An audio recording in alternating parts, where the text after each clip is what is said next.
आज ईडी और सीबीआई की जो भी कार्रवाई हुई, पूछताछ हुई, उसे पॉलिटिकल चश्मे से देखने की जरूरत क्या है?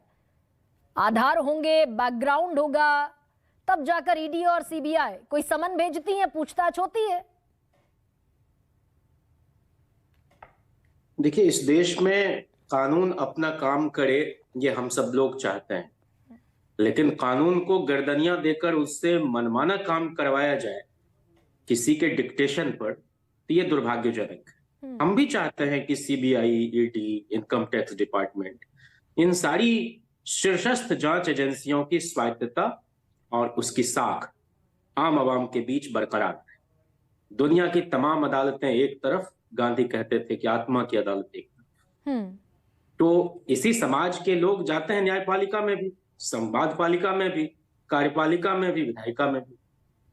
तो कौन अपनी अखलाकी जिम्मेदारी के साथ साथ आईनी जिम्मेदारी निभाता है, यह देखने वाली बात है। दुर्भाग्य से मौजूदा हुकूमत ने इन तमाम एजेंसियों को पॉलिटिकल टूल के रूप में, वेंडेटा पॉलिटिक्स की तरह अपोजिशन के लोगों को सेलेक्टिवली टारगेट करने के लिए इस्तेमाल करना शुरू किया है।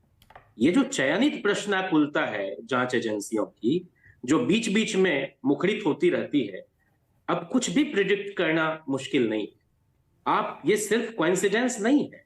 नीतीश कुमार जी, आप जानती हैं ना कि दिलीप कुमार के बारे में कहा जाता है मेथोडोलॉजिकल एक्टर, तो नीतीश कुमार जी भी मेथोडोलॉजिकल पॉलिटिशियन है और हैबिचुअल अलायंस ऑफेंडर है। पता नहीं कौन चिकित्सक बोल दिया है कि 18-20 महीने से ज्यादा एक जगह पर आपको नहीं रहना है, बीमार पड़ जाइए। कि चंचल चित्त के जो लोग हैं, जिनके पैर में चक्र लगा हुआ है, ये उधर जाते हैं और उधर के लोगों का मोडस ऑपरेंडी तो यही है, डीस्टेबलाइज करो किसी सरकार को। अच्छा काम हो रहा है, कर्पूरी जी के बाद लालू जी ने, लालू जी के बाद राबड़ी जी ने, और राबड़ी जी के बाद अभी तेजस्वी जी ने, इसी 4 लोगों ने आरक्षण के दायरे को बढ़ाया। लेकिन यही नीतीश कुमार, 12 साल लगे थे, लेकिन जयंत जिज्ञासु, 10 साल बाद राबड़ी जी, यही नीतीश कुमार जो थे, जो आपके साथी थे, उन्होंने ही भेजा था ललन सिंह को प्रधानमंत्री के पास कि भाई इस मामले को खुलवाया जाए, लैंड फॉर जॉब स्कैम हुआ है बिहार में। हम वही तो कहना चाह रहे हैं। आपने खुद शुरुआत में ही बताया कि ये इतना पुराना मामला है, कई बार 100 के कुंभकर्ण की नींद से जगती हैं जांच एजेंसियां, और दुनिया के सामने है ना कि आय से अधिक संपत्ति के मामले में सीबीआई प्रमाणित करने में विफल रही उच्चतम न्यायालय में कि इस तरह का कोई मामला बनता भी है लालू परिवार के खिलाफ। तो सुनियोजित तरीके से एक संगठित अभियान के तहत उनकी छवि को धूमिल करने के लिए इस तरह की चीजें बीच बीच में होती रहती। तो हमारा तो सिर्फ इतना कहना है कि वो आज की जो मौजूदा हुकूमत है, वो किसी को भी चैन से नहीं रहने देना चाहती, अपोजिशन को पूरी तरह से नेस्तनाबूद कर देना चाहती है। वो एक रंगी और एक दलीय शासन व्यवस्था चाहती है। उनका पार्लियामेंट में भी यकीन नहीं। वो मन की बात को संसद की कार्यवाही के या सत्र के स्थानापन्न के रूप में स्थापित करना चाहते हैं। जयंत, आप ये कह रहे हैं कि देश की सबसे बड़ी जांच एजेंसी सीबीआई और तकरीबन उतनी ही reputed agency ED, enforcement directorate, आप ये कह रहे हैं कि ये सब बदले की नीयत से काम कर रहे हैं, कोई पुख्ता सबूत नहीं, चार्जशीटेड है भाई। लालू, तेजस्वी चार्जशीटेड है, सीबीआई ने चार्जशीट फाइल की है, ईडी ने भी चार्जशीट फाइल की है।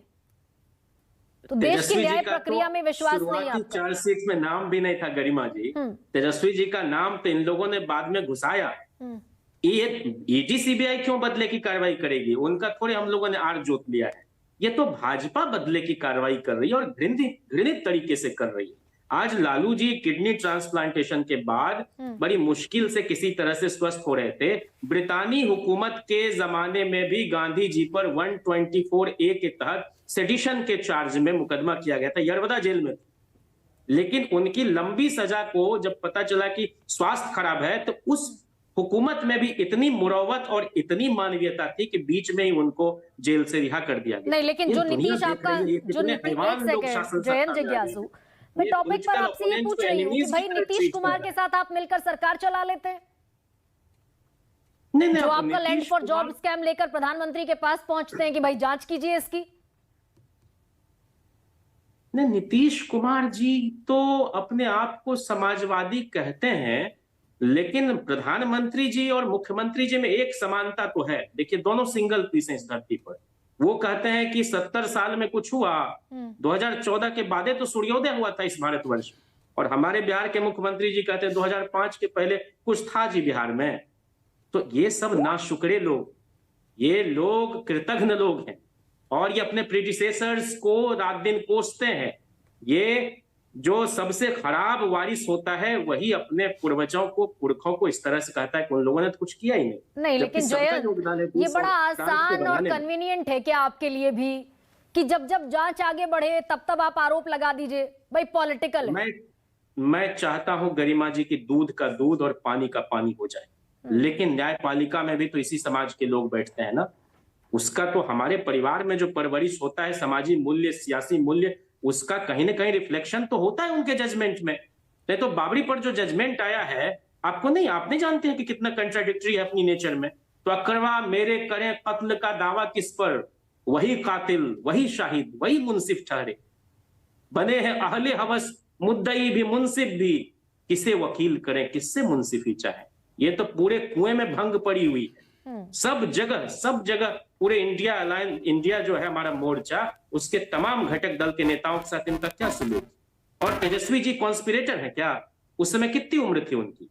तो चूंकि एक इतिहास और एक तारीख कायम हुआ है बिहार में कि 4.5 लाख से ज्यादा नौकरियां दी गई, 4,40,000 शिक्षकों को हमने राज्यकर्मी का दर्जा दिया, और अगले 30 वर्षों तक मैं बहुत जिम्मेदारी के साथ कह रहा हूं कि स्कूली शिक्षा व्यवस्था को हमने गुणवत्तापूर्ण शिक्षा देने वाले शिक्षकों से भर दिया है। आप निश्चिंत रहिए। तो